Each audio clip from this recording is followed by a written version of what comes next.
Are we used to test up on you? Yes? You hear the beep? Alright, guys, I need you to be quiet though in the other room. Okay. Okay, got it. Alright. Okay, we're doing it. Pretty much anything that you can observe on the land and coasts, and sometimes even in the ocean, NISAR will have an application.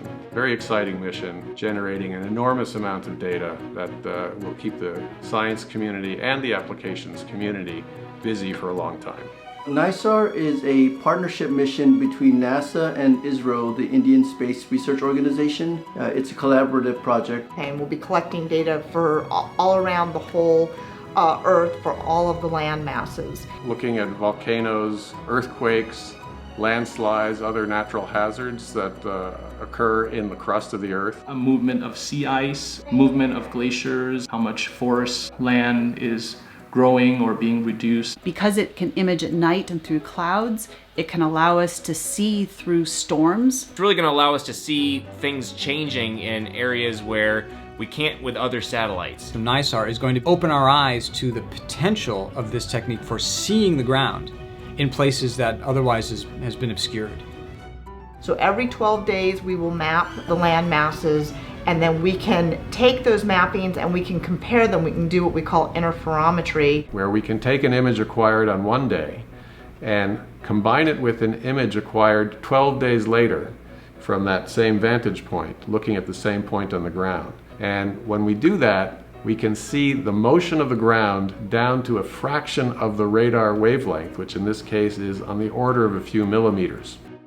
NISAR has two radars on it, two synthetic aperture radars. One is an L band and the other is an S band. So it's kind of the Tesla or the Maserati of radars, whichever you think is cooler, I guess. This here is the radar payload. That is the spacecraft bus. Large 12-meter reflector, common antenna system for both L-band and S-band to send out the RF signal and capture the return signal. Good morning, Dr. Paul. Antanu, how are you today? Yeah, I'm fine. The pandemic is something that we were not counting on when we developed this project. The NISAR project was actually pretty well versed with this remote operations because of that Indian engagement. There was a little bit of WebEx fatigue, but I think we're learning how to do it better now. But yeah, we're all in great spirits, and we will take a little hit to the schedule, but we've been waiting a long time for this mission, and we want to do it right. We want the hardware to work, and we want the science to be done.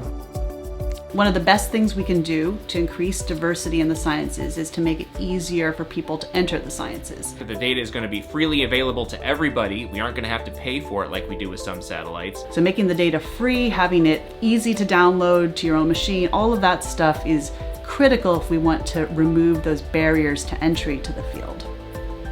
I'm looking forward to the sense of discovery that I think we're going to have when NISAR data start coming down. Earth science is incredibly important to understand what's going on in the name of what our children and grandchildren are going to have to face in the future. And all the information we collect now is only going to help them understand that better and hopefully make their lives better. Digital electronic subsystem, cognizant. There goes my son. You know, the radar will... I can't recall. There we go. That's our real life here in 2020.